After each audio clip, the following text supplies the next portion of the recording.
धरती पर कुछ जगहें ऐसी हैं जहां पहुंचते ही लगता है यह संभव कैसे है। कहीं जमीन अजीब आकारों में मुड़ती है, कहीं रंग ऐसे दिखते हैं जहां उनका होना ही नहीं चाहिए, और कहीं माहौल ऐसा लगता है जैसे नियम बदल गए हों। ये जगह किसी एक घटना से नहीं बल्कि लाखों साल के दबाव, तापमान और भूगर्भीय ताकतों के मेल से बनती है।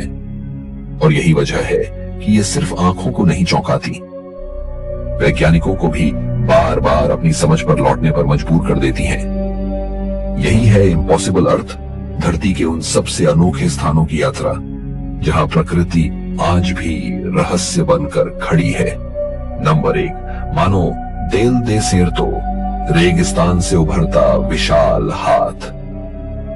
चिली के अटाकामा रेगिस्तान की खुली, सूखी और लगभग निर्जन धरती पर एक दृश्य ऐसा है जो पहली नजर में प्राकृतिक नहीं लगता। एक विशाल मानव हाथ मानो रेत और पत्थर के नीचे से ऊपर उठ रहा हो। यही है मानो देल दे सेर्तो, एक बड़ी मूर्ति जो दूर दूर तक फैले सपाट मरुस्थल के बीच अचानक खड़ी दिखाई देती है। इसका आकार, अनुपात और अकेलापन मिलकर ऐसा भ्रम पैदा करते हैं जैसे धरती के भीतर कोई असाधारण शक्ति थी जिसने सतह को फाड़कर अपनी मौजूदगी का संकेत दे दिया हो। यह मूर्ति प्रबलित कंक्रीट से बनाई गई है ताकि अटाकामा की कठोर परिस्थितियों, तेज धूप, शुष्क हवा, तापमान का तीखा उतार चढ़ाव और रेगिस्तानी क्षरण का सामना कर सके। इसके आसपास का परिदृश्य भी इस अनुभव को और तीखा बना देता है। खुला आसमान, दूर तक फैली रेत और लगभग कोई भी प्राकृतिक अवरोध नहीं, जिससे हाथ की आकृति और भी असंभव लगती है। इसी वजह से यह जगह फोटोग्राफी के लिए एक खास आकर्षण बन गई है, क्योंकि यहाँ हर कोण से वही हाथ एक नई कहानी जैसा प्रतीत होता है। कभी चेतावनी, कभी पुकार, कभी किसी छुपी हुई दुनिया का दरवाजा। इस क्षेत्र में यात्रियों के लिए यह केवल एक कलाकृति नहीं रह जाती, यह अटाकामा की यात्रा का एक पहचान चिन्ह बनती है।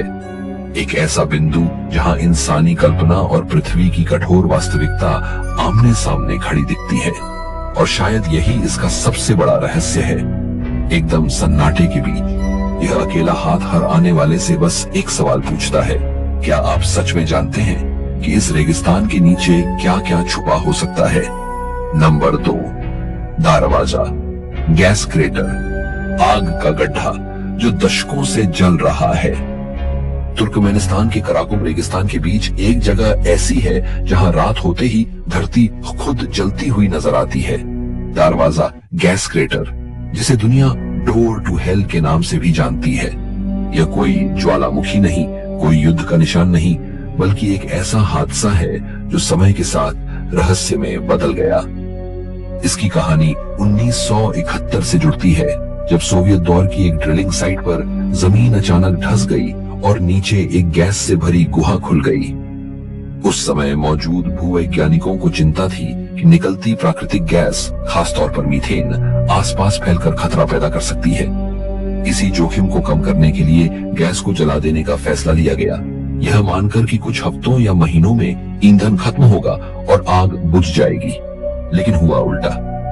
आग बुझने के बजाय लगातार जलती रही और देखते देखते यह जगह एक स्थायी दहकते गड्ढे के रूप में मशहूर हो गई। क्रेटर के किनारे से नीचे झांकिए तो लाल नारंगी लपटें अनगिनत बिंदुओं में फूटती दिखती हैं, जैसे जमीन के अंदर छिपी कोई भट्टी सांस ले रही हो। रेगिस्तान की खामोशी के बीच यह आवाजें और गर्म हवा का थपेड़ा अनुभव को और असामान्य बना देता है। यहाँ प्रकृति और इंसानी निर्णय का परिणाम एक साथ दिखाई देता है। सबसे अजीब बात यही है कि आधी सदी से ज्यादा समय गुजरने के बाद भी यह आग नियमों के मुताबिक थमती नहीं दिखती, और यही इसे विज्ञान के लिए भी एक असहज सवाल बना देती है। दारवाजा आज सिर्फ एक स्थल नहीं, एक चेतावनी जैसा प्रतीक है कि कभी कभी एक छोटा सा निर्णय भी पृथ्वी के भीतर छिपी शक्तियों को ऐसे रूप में सामने ले आता है जिसे हम दशकों तक बंद नहीं कर पाते। नंबर 3, हैंगिंग टेम्पल, चट्टान पर टिकी गुरुत्व विरोध विरासत। चीन की एक ऊंची खड़ी चट्टान के किनारे पर बना हैंगिंग टेम्पल पहली नजर में ही दिमाग को रोक देता है, क्योंकि यह इमारत जमीन पर नहीं बल्कि चट्टान की दीवार से चिपकी हुई सी प्रतीत होती है। बाहर से देखने पर लगता है जैसे पूरा ढांचा हवा में लटका हुआ है और बस एक पतली सी रेखा पर टिका है। लेकिन यही उसकी सबसे बड़ी पहचान भी है और सबसे बड़ा सवाल भी। कहा जाता है कि यह मंदिर लगभग 1500 साल पुराना है और इतने लंबे समय में इसने कई बड़े भूकंपों और कठोर मौसम को झेला है। फिर भी इसका ढांचा आश्चर्यजनक रूप से सुरक्षित बना रहा। परिसर में 40 से अधिक कक्ष और हिस्से जुड़े हुए हैं, जिन्हें संकरे गलियारों, तीखी सीढ़ियों और लकड़ी के झूलते पुलों के माध्यम से जोड़ा गया है। चलते समय कुछ हिस्सों में लकड़ी का हल्का कंपन महसूस होता है और नीचे घाटी की गहराई हर कदम पर इस जगह की असाधारणता को और साफ कर देती है।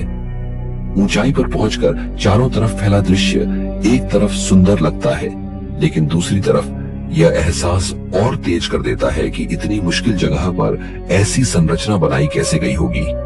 अंदर की ओर जाई तो यहाँ कई बहुमूल्य मूर्तियां मिलती हैं, जो धातु, मिट्टी और पत्थर जैसी अलग अलग सामग्रियों से बनी है।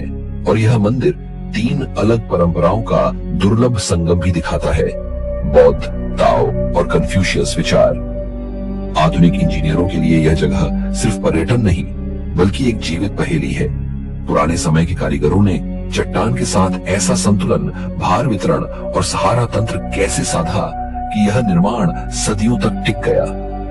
यही कारण है कि हैंगिंग टेम्पल आज भी एक ऐसे स्थापत्य रहस्य की तरह खड़ा है, जहां विज्ञान जवाब खोजता है और आंखें बस चुपचाप देखती रह जाती हैं।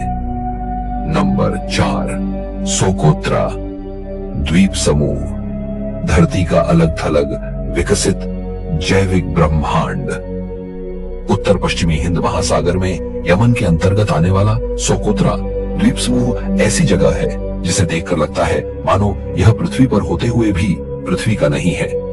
इसका सबसे बड़ा कारण है इसका लंबे समय तक अलग थलग रहना। लाखों वर्षों तक मुख्य भूमि से कटे रहने के कारण यहाँ का पारिस्थितिक तंत्र अपने ही नियमों पर विकसित हुआ। और यही वजह है कि यहाँ के कई पौधे और जीव दुनिया में कहीं और नहीं मिलते। कहा जाता है कि द्वीप की वनस्पतियों का एक बड़ा हिस्सा स्थानिक है, यानी सिर्फ यहीं पाया जाता है। और इसी अनोखेपन के कारण इसे हिंद महासागर का गैलापागोस भी कहा जाता है। सोकोत्रा की पहचान उसके अजीब आकार के पेड़ों से बनती है। छाते जैसी छतरी बनाकर खड़े ड्रैगन ब्लड ट्री, मोटे तने वाले बॉटल ट्री और कई ऐसी प्रजातियां जिनका रूप किसी दूसरे ग्रह की वनस्पति जैसा लगता है। ड्रैगन ब्लड ट्री से निकलने वाला गहरा लाल रेजिन सदियों से स्थानीय लोगों द्वारा दवा, रंग और वार्निश के रूप में इस्तेमाल होता आया है। और यह लाल रंग खुद इस द्वीप के रहस्यमय प्रभाव को और बढ़ा देता है। यहाँ का भूदृश्य भी असामान्य है।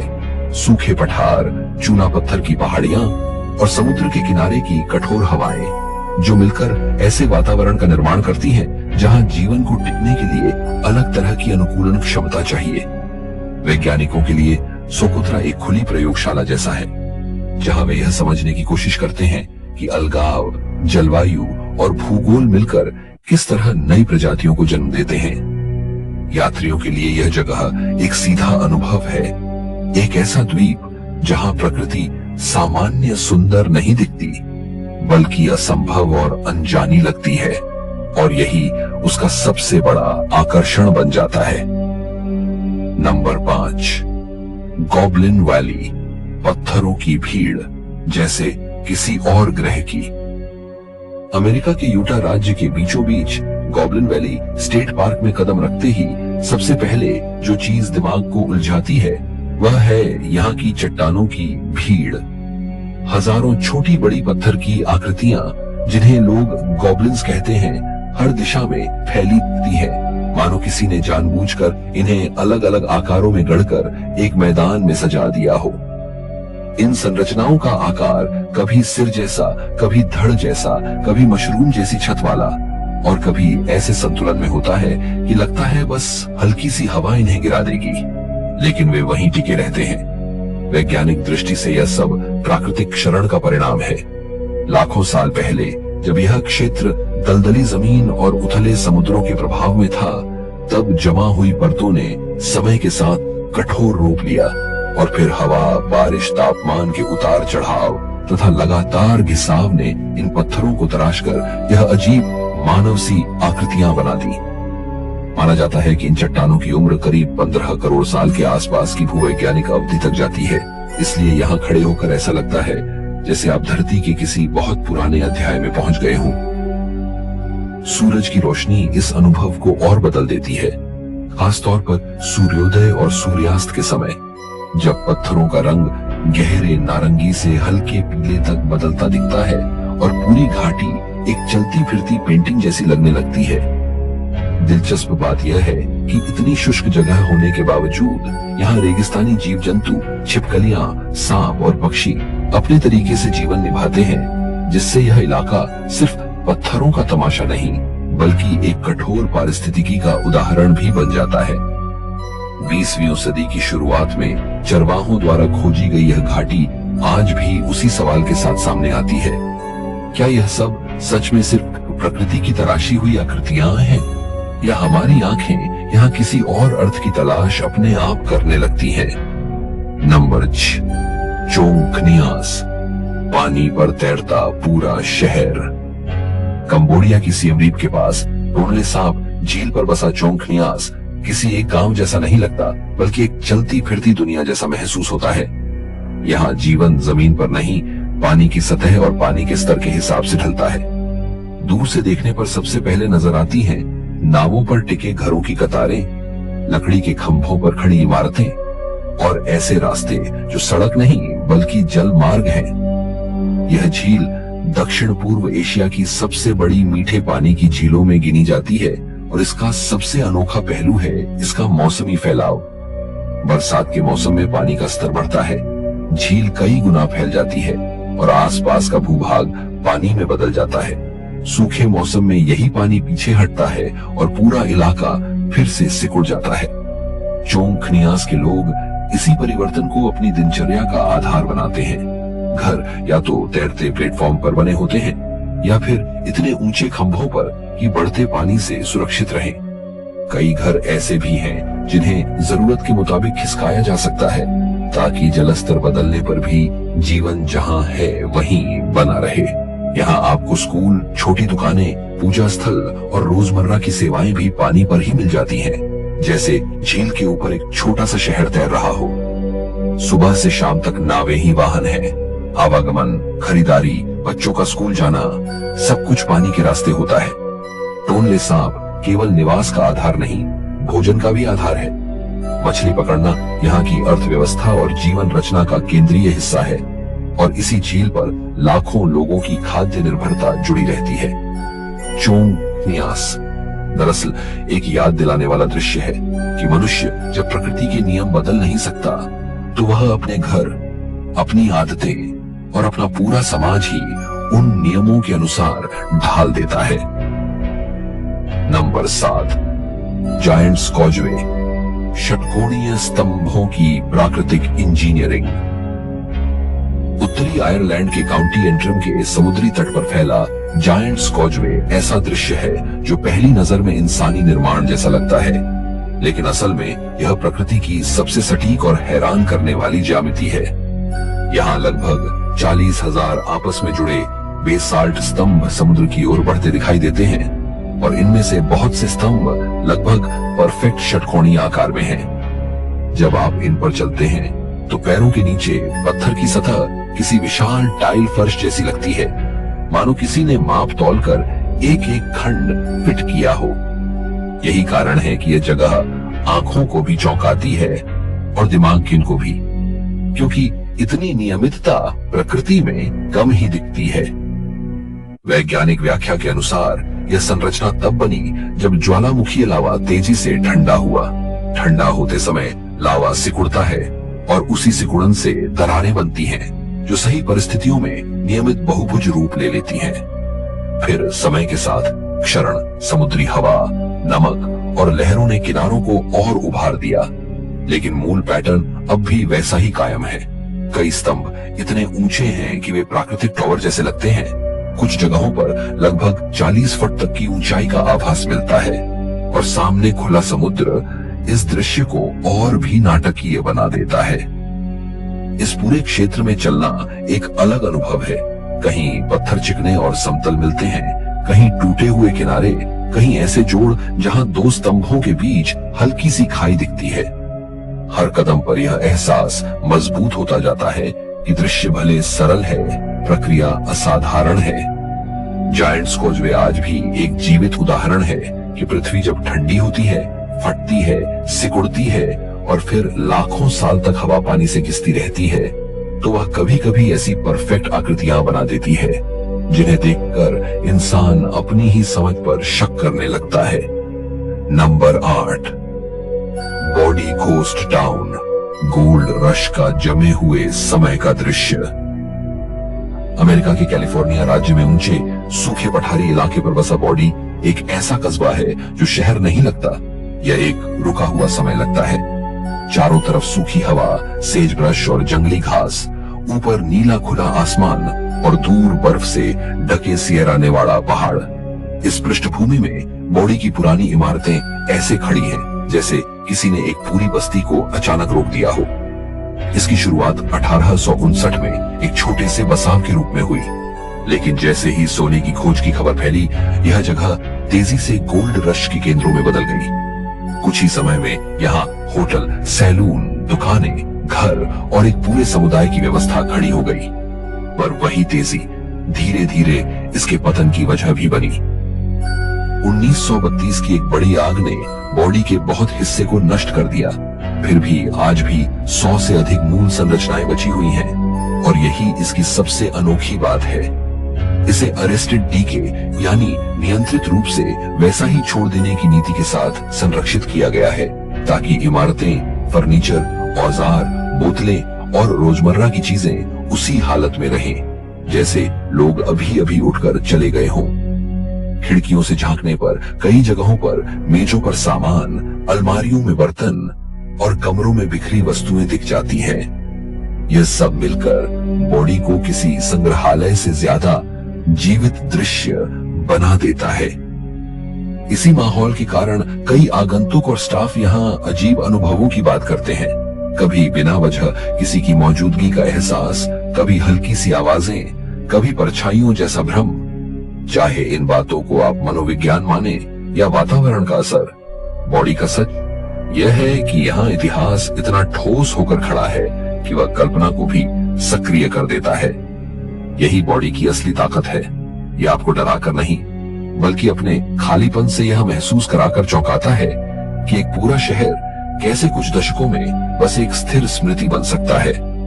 नंबर 9, माउंट नेमरूद, शिखर पर मकबरा और देव मूर्तियों का रहस्य। तुर्की के दक्षिण पूर्वी पहाड़ी क्षेत्र में 7000 फुट से भी अधिक ऊंचाई पर माउंट नेमरूद एक ऐसा पुरातात्विक स्थल है जहां पहुंचने का अनुभव ही आधा रहस्य बन जाता है। हवा पतली होती है, आसमान पास लगता है और ऊपर चढ़ते ही पहाड़ की चोटी पर अचानक विशाल पत्थर प्रतिमाएं दिखाई देती हैं। ऐसी प्रतिमाएं जो इंसानी कद से कई गुना बड़ी है और जिनका भाव स्थिर होकर भी असहज सा लगता है। यह स्मारक पहली शताब्दी ईसा पूर्व में कोमागेने राज्य के राजा एंटियोकस प्रथम द्वारा बनवाया गया माना जाता है। सबसे केंद्र में एक विशाल शंक्वाकार पत्थर ढेर है जिसे टुमुलस कहा जाता है, लगभग 164 फुट ऊंचा और करीब 492 फुट व्यास वाला। पर यही टुमुलस असली पहेली है, क्योंकि माना जाता है कि इसके नीचे राजा का राजकीय मकबरा छिपा हो सकता है। लेकिन इतने भारी और अस्थिर पत्थर ढेर के कारण अंदर तक पहुंचना लगभग असंभव जैसा रहा है। नेमरूद की मूर्तियां और शिल्पकला भी असाधारण है। यहाँ देवताओं की आकृतियां, प्रतीक और राजा की अपनी छवि सब एक साथ मिलकर एक ऐसा संदेश बनाते हैं जो सांस्कृतिक मिश्रण का संकेत देता है। यूनानी और फारसी परंपराओं के तत्व एक ही मंच पर दिखाई देते हैं। चोटी पर बने प्लेटफॉर्मों से चारों तरफ का दृश्य अत्यंत विस्तृत है और इसी कारण सूर्योदय सूर्यास्त के समय यह जगह खास तौर पर प्रसिद्ध है, जब रोशनी पत्थरों की सतह पर गिरकर आकृतियों को एकदम अलग रूप दे देती है। दिलचस्प बात यह भी है कि यह स्थल लगभग 2000 वर्षों तक बड़े पैमाने पर दुनिया की नजरों से दूर रहा। फिर 1881 में एक जर्मन इंजीनियर कार्ल सेस्टर ने इसे फिर से दर्ज किया। आज नेमरूद सिर्फ एक ऐतिहासिक स्मारक नहीं, बल्कि एक अधूरी पहेली है, एक शिखर जहां इंसानी महत्वाकांक्षा, धर्म, राजनीति का संदेश और एक छिपा हुआ मकबरा सब एक साथ खड़े हैं। लेकिन पूरा सच अब भी पत्थरों के नीचे दबा हुआ लगता है। नंबर 10, मार्बल केव्स, पानी की मूर्ति कला से बना संगमरमर का संसार। दक्षिणी चिली के पेटागोनिया क्षेत्र में जनरल कारेरा झील की बेहद साफ और नीली हरित जलराशि के किनारे मार्बल केव्स ऐसे दिखाई देते हैं जैसे प्रकृति ने खुद एक विशाल कला दीर्घा बना दी हो। यहाँ कोई एक गुफा नहीं, बल्कि संगमरमर की कई विशाल संरचनाएं हैं, गुंबद, सुरंगें, स्तंभ और खोखले कक्ष, जिनकी दीवारें चिकनी भी हैं और तरंगों जैसी घुमावदार भी। सबसे असाधारण बात यह है कि इनका शिल्पकार कोई औजार नहीं, बल्कि झील का पानी है। हजारों वर्षों से लगातार उठती गिरती लहरें संगमरमर को धीरे धीरे घिसती रही और उसी घिसाव ने इन दीवारों पर ऐसी आकृतियां उकेर दी जो एक जैसी कभी नहीं लगती। हर मोड़ पर नई बनावट, नई रेखाएं और नई परतें, यही इस जगह को असंभव जैसा बनाता है। संगमरमर के सफेद और धूसर रंग के साथ झील का पानी एक अलग ही दृश्य रचता है। जब धूप सही कोण पर पड़ती है तो पानी का नीला हरित रंग गुफा की छत और दीवारों पर परावर्तित होकर पूरे अंदरूनी हिस्से को चमकदार बना देता है। कई बार यह रोशनी इतनी तीव्र लगती है कि लगता है जैसे दीवारें भीतर से प्रकाश छोड़ रही हों। वहीं बादलों या शाम के समय यही जगह अधिक गहरी, ठंडी और रहस्यमय लगने लगती है। यह संरचना विशाल संगमरमर खंडों से बनी है, जिनका कुल भार कल्पना से बाहर लगता है, मानो सफेद पत्थर का एक पर्वत जिसे पानी ने भीतर से खोखला कर दिया हो। भूवैज्ञानिक दृष्टि से यह प्रक्रिया बेहद धीमी है। पानी, खनिज, तापमान और समय चारों मिलकर संगमरमर में माइक्रो स्तर पर कटाव पैदा करते हैं और फिर वही कटाव सदियों में बड़े कक्षों का रूप ले लेता है। आज इन गुफाओं तक पहुंचना अक्सर नाव से होता है, क्योंकि कई हिस्से सीधे पानी के ऊपर बने हैं। मार्बल केव्स इसी कारण सिर्फ देखने की जगह नहीं, बल्कि यह समझने की जगह भी बन जाती है कि पृथ्वी पर कला कई बार सबसे कठोर पत्थर पर भी केवल पानी और समय से लिखी जा सकती है। नंबर 11, कोमोडो नेशनल पार्क, जहां धरती पर ड्रैगन आज भी जिंदा है। इंडोनेशिया के लेसर सुंडा द्वीप समूह में फ्लोरेस और सुम्बावा के बीच फैला कोमोडो नेशनल पार्क एक ऐसा क्षेत्र है जहां प्रकृति आज भी अपनी सबसे कठोर और अनोखी शक्ल में मौजूद है। यही वह जगह है जहां कोमोडो ड्रैगन, दुनिया की सबसे बड़ी जीवित छिपकली, आज भी जंगली अवस्था में पाया जाता है। और इसी वजह से यह पार्क साधारण अभयारण्य नहीं, एक जीवित रहस्य जैसा लगता है। यहाँ का मौसम इंडोनेशिया के बाकी हिस्सों की तुलना में अपेक्षाकृत शुष्क है। बरसात कम होती है और जैसे ही सूखा मौसम आता है, घास के मैदान पीले सुनहरे रंग में बदल जाते हैं। इस पीले सवाना, सफेद रेत वाले तटों और गहरे नीले समुद्र का तीखा विरोधाभास ऐसा दृश्य बनाता है जो एक साथ सुंदर भी लगता है और असहज भी, क्योंकि इसी शांत पृष्ठभूमि में एक ऐसा शिकारी मौजूद है जो प्रकृति के पुराने युग की याद दिलाता है। शुरुआती लक्ष्य भले ही कोमोडो ड्रैगन की सुरक्षा रहा हो, लेकिन समय के साथ यह क्षेत्र पूरे पारिस्थितिक तंत्र की रक्षा का केंद्र बन गया। यहाँ सिर्फ जमीन का जीवन नहीं, समुद्र का जीवन भी उतना ही महत्वपूर्ण है। इस इलाके में समृद्ध समुद्री संसार पाया जाता है, जहाँ बड़ी मछलियां, कछुए और अन्य समुद्री जीवों की उपस्थिति इसे गोताखोरी और जल अन्वेषण के लिए प्रसिद्ध बनाती है। असली अनोखापन यह है कि यहाँ प्रशांत और हिंद महासागर के प्रभाव एक ही क्षेत्र में मिलते हैं, जिससे जलधाराएं, पोषक तत्व और जैव विविधता एक प्राकृतिक प्रयोगशाला जैसा वातावरण बना देती है। कोमोडो का अनुभव केवल दृश्य नहीं, एहसास है। एक ऐसी धरती जहाँ सूखी हवा, खुला सवाना और शांत समुद्र एक साथ मिलकर यह संकेत देते हैं कि पृथ्वी पर कुछ जगहें अब भी हमारी सामान्य समझ से अलग नियमों पर चलती हैं। और जब इसी वातावरण में ड्रैगन की मौजूदगी का विचार जुड़ जाता है, तो यह पार्क प्रकृति के उन रहस्यों की तरह लगने लगता है जो आज भी पूरी तरह समझाए नहीं जा सकते। आज के वीडियो में इतना ही। अगर आपको इम्पॉसिबल अर्थ की इस यात्रा में सबसे ज्यादा रहस्यमय जगह कौन सी लगी, कमेंट में बताइए। और ऐसे ही वीडियो के लिए लाइक और सब्सक्राइब जरूर करें।